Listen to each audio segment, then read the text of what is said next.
अगर इस बाइक पे लॉन्ग हाईवे टूरिंग्स भी करनी है तो वो बहुत ही कंफर्टेबल हो जाता है। इन 1, 2 एंड 3 तो असिस्टेंट स्लीपर क्लच देखने को मिलता है एंड इसका गियर बॉक्स भी काफ़ी स्मूथ है। हेडलाइट का परफॉर्मेंस टेस्ट करते हैं कि नाइट राइड पे आपके TVS hello guys and welcome to my new video. तो फाइनली आज आप लोगों के लिए मैं लेके आ गया हूँ टीवीएस रोनिन का एक बहुत ही डिटेल्ड राइड रिव्यू।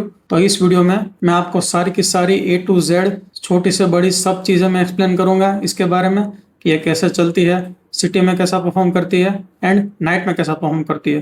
तो चलिए बिना देरी किए शुरू करते हैं राइड रिव्यू। तो चलिए सबसे पहले स्टार्ट करते हैं हम इसके सिटिंग पोस्चर से।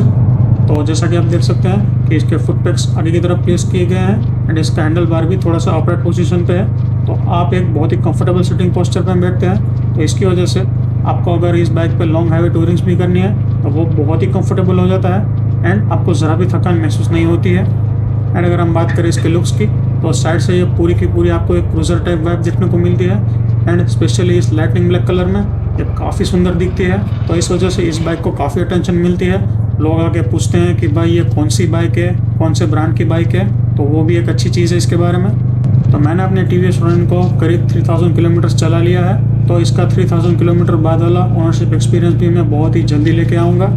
तो अगर आप चैनल पर नए हैं तो प्लीज़ ज़रूर से सब्सक्राइब कीजिएगा एंड अगर आपको इस बाइक का फुल रिव्यू देखना है तो वो मैंने चैनल पे ऑलरेडी अपलोड कर दिया है। इसमें मैंने हंटर 350 एंड यामा XSR 155 के साथ इसको कंपेयर भी किया है। तो वो वीडियो भी ज़रूर जाके चेकआउट कीजिएगा एंड मैं काफ़ी मेहनत कर रहा हूँ वीडियोज़ बनाने के लिए, तो प्लीज़ सपोर्ट दिखाइएगा एंड ज़रूर से जाके सब्सक्राइब कीजिएगा।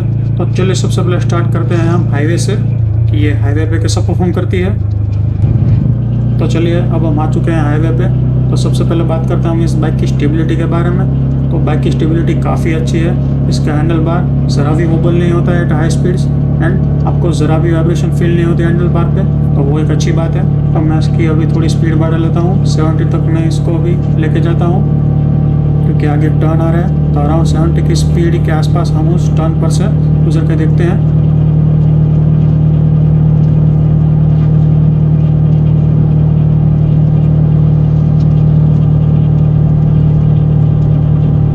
जैसा कि आपने देखा, अगर आप हाई स्पीड पे कॉर्नरिंग करते हैं तो आपको ज़रा भी ऐसा फील नहीं होगा कि आप कॉन्फिडेंस लूज़ कर रहे हैं। इस बाइक के साथ आपको एक अच्छा खासा कॉन्फिडेंस मिलता है कि हाँ, अगर आप हाई स्पीड पे कॉर्नरिंग करते हैं तो आपको ज़रा भी कॉन्फिडेंस लूज़ नहीं होगा एंड आप आराम से हाई स्पीड पे कॉर्नरिंग कर सकते हैं क्योंकि आपको आगे एंड पीछे काफ़ी वाइड सेक्शन के टायर दिए जाते हैं। आगे आपको 110 सेक्शन का और पीछे आपको 130 सेक्शन का टायर मिलता है। तो इसकी वजह से सिटी में या फिर हाईवे पे काफ़ी अच्छी स्टेबिलिटी मिलती है आपको चलाते टाइम, तो वो एक अच्छी बात है इसके बारे में। तो चलिए बात करते हैं इसके इंजन के बारे में। आपको 225 सीसी का air plus oil cool engine देखने को मिलता है paired with 5 speed transmission and इसमें आपको असिस्टेंट स्लीपर क्लच भी देखने को मिलता है। तो इन दोनों का कॉम्बिनेशन काफ़ी लाजवाब है। बात करें गियर बॉक्स की तो इसका गियर बॉक्स काफ़ी स्मूथ है। आपको गियर शिफ्ट करते टाइम ज़रा भी बीच में अटकता नहीं है एंड आपको असिस्टेंट स्लीपर क्लच की वजह से इसको अगर आपको सिटी में भी राइड करना है तो वो भी काफ़ी ईजी हो जाता है। इसका क्लच बहुत ही लाइट है एंड अगर आप एग्रेसिवली डाउन शिफ्ट करते हैं आपको ज़रा भी झटका फील नहीं होता, तो वो एक अच्छी बात है इसके बारे में। एंड मैं आपको एक अभी चीज़ समझाता हूँ। सामने से ट्रक आ रहा है, वो पास नहीं हो जाता तब तक आप एक चीज़ नोटिस करना।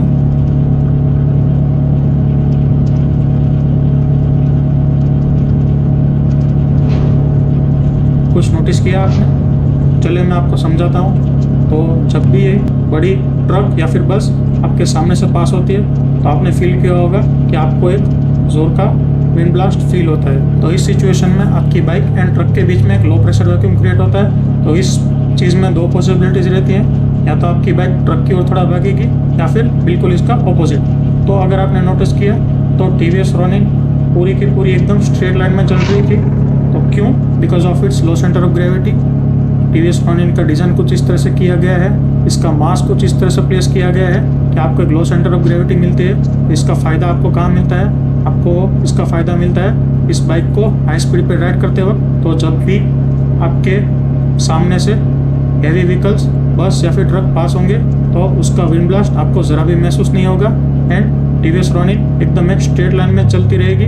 वो एक काफ़ी अच्छी बात है इसके बारे में। एंड दूसरी चीज़ है इसका वेट फैक्टर, आपको 160 kg का कव वेट देखने को मिलता है। तो वो भी एक काफ़ी मेजर रोल प्ले करता है हाई स्पीड स्टेबिलिटी में, क्योंकि बाइक का एक खुद का इतना वेट होना चाहिए कि अगर आप इस बाइक को हाई स्पीड पे चलाएं आपको ज़रा भी ऐसा फील ना हो कि ये बाइक कॉन्फिडेंस लूज़ कर रही है। एंड अगर हम बात करें तीसरे फैक्टर की तो वो आ जाता है इसका सस्पेंशन सेटअप। आगे आपको यूएसडी देखने को मिलते हैं एंड पीछे आपको मोनोशॉक देखने को मिलते हैं। तो इस सस्पेंशन सेटअप का बिहेवियर कुछ ऐसा है कि जब भी आप इस बाइक को लो स्पीड पे राइड करेंगे तो आपको ज़रा भी झटके फील नहीं होंगे एंड थोड़ा बहुत भी ऑफ रोडिंग पे अगर आप इसको लेके जाते हैं तो वो भी काफ़ी इजीली टैकल कर लेता है। एंड अगर हम बात करें हाई स्पीड की तो इसका बिहेवियर बिल्कुल इसका ऑपोजिट हो जाता है।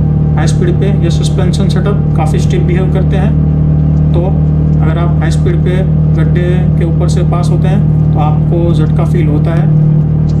बट स्टिफ नेचर का एक एडवांटेज भी ये है कि आपको हाई स्पीड स्टेबिलिटी काफ़ी अच्छी मिलती है, ज़रा भी विंड ब्लास्ट फील नहीं होता है एंड आपकी बाइक एकदम एक स्ट्रेट लाइन पे चलती रहती है बिना कोई दिक्कत के।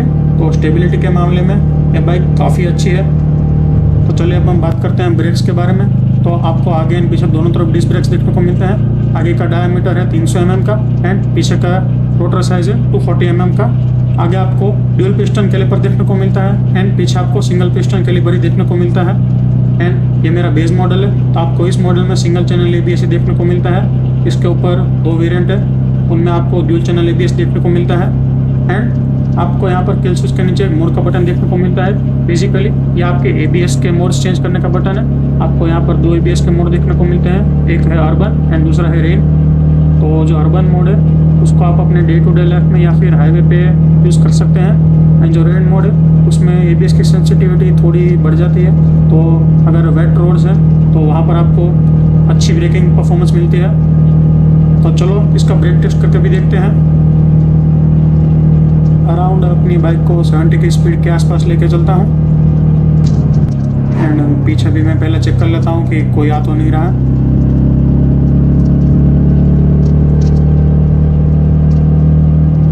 तो ये हो गई 70 एंड मैं सिर्फ आगे के ब्रेक्स प्रेस करूँगा इन 1 2 एंड 3। भाई साहब आगे की ब्रेक्स बहुत ही एग्रेसिव है। आपने अगर देखा कि भाई एकदम स्ट्रेट लाइन में जाके खड़ी हुई है बाइक, ज़रा भी इधर उधर नहीं भागी।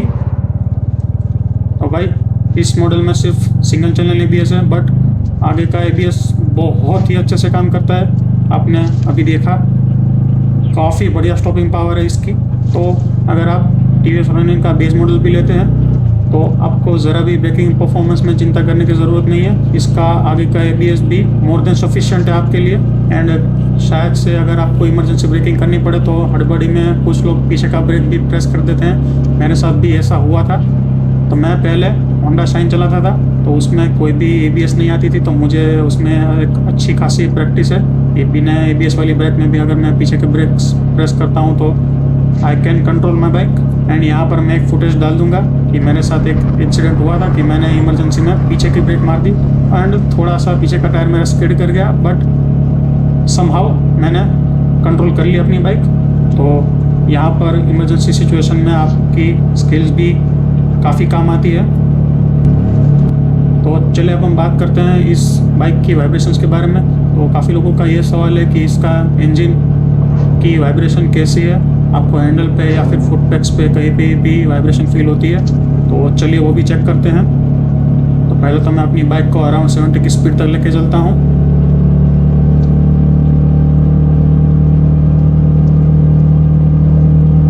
तो 70 की स्पीड पे absolutely 0 vibrations on handle bar and foot PACS.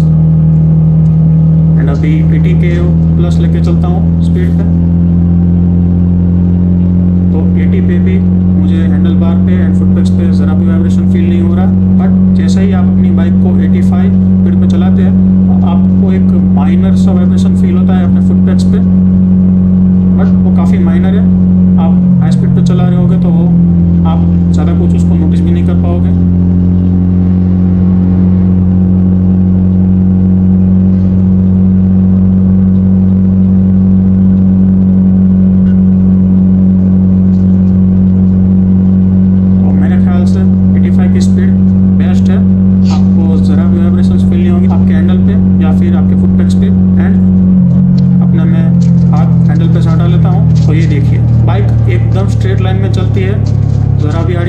भाग थी।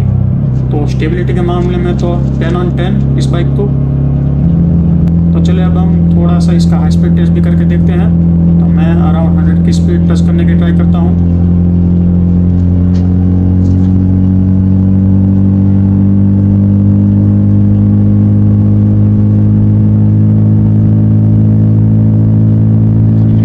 तो ये हो गई 100। तो 100 की स्पीड पे अराउंड आपके RPM 6200 के आसपास रहते हैं। तो 100 तो आप काफ़ी इजीली टच कर लोगे इस बाइक पे, क्योंकि इसका मिड रेंज काफ़ी स्ट्रॉन्ग है एंड टॉप एंड भी एकदम लीनियर है। तो 100 की स्पीड तो काफ़ी अच्छे से टच हो जाएगी, बट मैं रिकमेंड नहीं करता हूँ कि आप इतना तेज चलाओ। इसका स्वीट स्पॉट है अराउंड 80 to 90। 80 to 90 ये काफ़ी एफर्टलेसली ड्राइव करती है, आपको फटीग भी नहीं होता और ना ही इंजन को फटीग होता है। तो अराउंड 80 to 90 ही आप इस पर क्रूजिंग करें। एंड अगर आप इसको हाईवे पे ही राइड करते हैं तो आपको एक कमी महसूस होगी, वो है इसका 6th गियर। इसमें 5 ही गियर आते हैं। हाई स्पीड पे आपको एक और गियर मिल जाता तो इसकी टॉप स्पीड भी अराउंड चेंज हो जाती। अभी इसकी टॉप स्पीड है 120 एंड अगर 6th गियर इसमें लग जाता तो अराउंड 130 to 135 भी इसकी टॉप स्पीड हो सकती थी। बट एज सच मुझे कोई नीड लगती नहीं है 6th गियर की, क्योंकि मैं अराउंड 80 to 90 की स्पीड के आसपास ही क्रूज़ करता हूँ। तो वहाँ पर मुझे 6th गियर की कमी महसूस होती नहीं है। एंड ये क्रूज़र बाइक है, ये स्पोर्ट्स बाइक तो है नहीं कि भाई आप 90 और हमेशा 100+ ही चलाओ। ये क्रूज़र बाइक है, ये एकदम रिलैक्स ड्राइविंग के लिए बनी है, सॉरी रिलैक्स राइडिंग के लिए बनी है। तो 80 to 90 की स्पीड के आसपास आपको 6th गियर की कमी महसूस नहीं होती है, तो वो भी इसका एक अच्छी बात है। एंड 5वें गियर में होने की वजह से आप एक RPM और पावर बैंड में रहते हो। एंड अगर आपको क्विक ओवरटेक करना हो तो आप एक पावर रेंज में ही रहते हैं, तो वो भी एक अच्छी बात कह सकते हैं इसके बारे में। तो ये तो थी आपकी हाईवे राइडिंग का एक्सपीरियंस। तो चलिए अब हम चलते हैं सिटी राइडिंग पे। तो चलिए आ चुके हैं अब हम सिटी राइड पे। तो अब हम सिटी में राइड करके देखते हैं इसकी परफॉर्मेंस। तो आपको असिस्टेंट स्लीपर क्लच देखने को मिलता है एंड इसका गियर बॉक्स भी काफ़ी स्मूथ है। आपको सिटी में चलाने में आपको ज़रा भी प्रॉब्लम फेस नहीं होगी। इसके गियर्स भी काफ़ी इजीली एंगेज हो जाते हैं, गियर बॉक्स भी काफ़ी स्मूथ है इसका। एंड बाउंस पे भी काफ़ी इजीली एंड स्मूथली निकलती है ये बाइक। एंड चले अब हम बात करते हैं इसकी माइलेज के बारे में, जो इसका मेन कंसर्न है कि सिटी में ये कितना माइलेज देती है। तो काफ़ी लोगों ने मुझे पिछली वीडियो में कमेंट्स में बताया था कि इसमें काफ़ी लो माइलेज मिलती है। तो माइलेज तो ऐसा आपके राइडिंग पैटर्न पर डिपेंड करता है कि आप अपनी बाइक को कैसे चलाते हो। अगर आप ज़्यादा खींच के चलाओगे तो ऑब्वियस है कि भाई आपको माइलेज कमी मिलेगी। तो मैं आपको कुछ एक ट्रिक्स बताता हूँ तो जिससे आप अपने TVS रॉनिन में एक अच्छा खासा माइलेज निकाल सकते हैं सिटी में। तो पहली तो टिप ये है, always ride in a right gear. अगर आप हायर गियर्स में स्लो स्पीड पे चलोगे तो ऑब्वियस है आपकी माइलेज गिरेगी, क्योंकि तब इंजन पे काफ़ी ज़्यादा लोड बढ़ जाता है जब आप उसको हायर गियर में उठाते हो। तो हो सके तो आलस मत करो, डाउन शिफ्ट कर दो। तो इस वजह से आपका इंजन एक सही RPM बैंड में आ जाएगा एंड आपके इंजन को ज़्यादा स्ट्रगल नहीं करना पड़ेगा एंड आपको एक अच्छा माइलेज भी मिलेगा। बात करें TVS रॉनिन के बारे में, तो मैं इसका अराउंड 4000 RPM के आसपास में इसके गियर चेंज करता हूँ। तो इस पैटर्न से मुझे अराउंड 38 to 40 की माइलेज मिलती है एंड कभी कभार तो मुझे 40+ की माइलेज सिटी में मिलती है। तो इस पैटर्न को आप ज़रूर ट्राई करके देखना। अगर आपकी TVS रॉनिन भी सिटी में माइलेज नहीं दे रही है, always ride in right gear and अगर स्पीड आपकी कम है तो डाउन शिफ्ट भी कर लेना। तो ये चीज़ ट्राई करके मुझे कमेंट्स में ज़रूर बताना कि आपकी TVS रॉनिन की माइलेज इंप्रूव हुई या नहीं। एंड चलिए अब हम बात करते हैं इसकी राइडेबिलिटी के बारे में इन सिटी। तो आपको सिटी में एज सच कोई दिक्कत नहीं होगी इसको मैनेज करने में। इसका वेट भी ना तो कम है ना तो ज़्यादा है, एकदम बैलेंस वेट है इसका 160 kg। आपको सिटी में ज़्यादा प्रॉब्लम नहीं होगी। बट एक चीज़ है जो मैंने फेस करी है एंड बाकी रॉनिन यूजर्स भी इसको फेस करते होंगे, इसका लंबा टर्निंग रेडियस। तो चले यहाँ से यू टर्न लेके देखते हैं।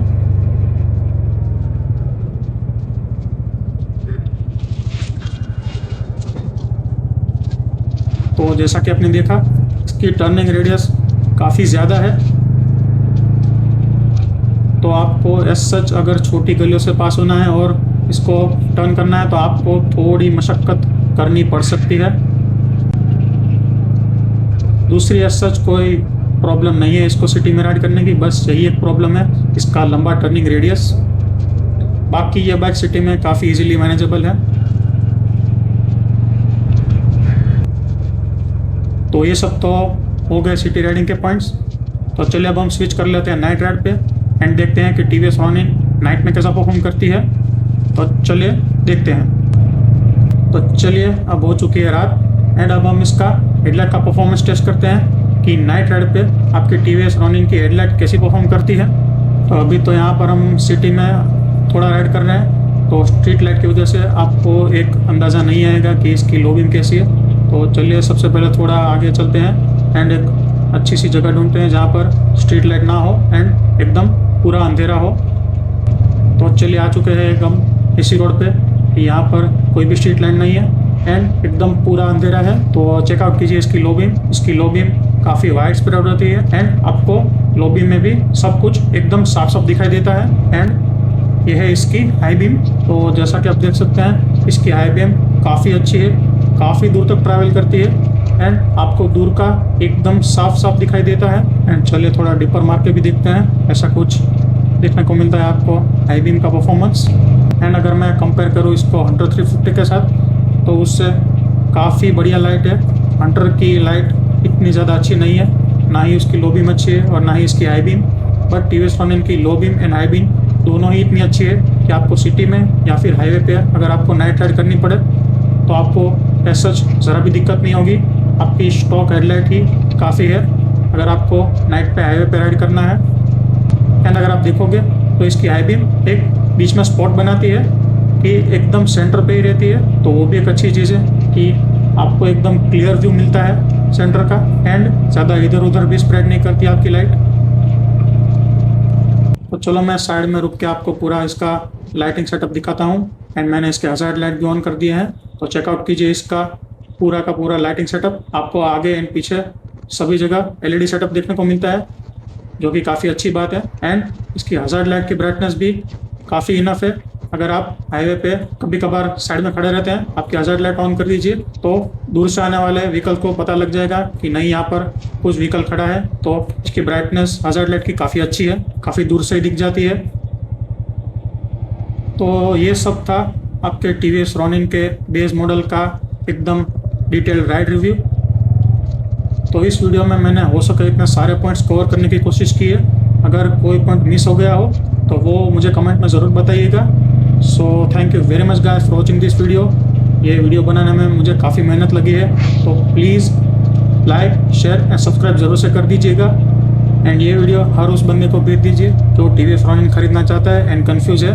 तो चलिए मिलते हैं नेक्स्ट वीडियो में। Till then good bye, take care and always ride safe.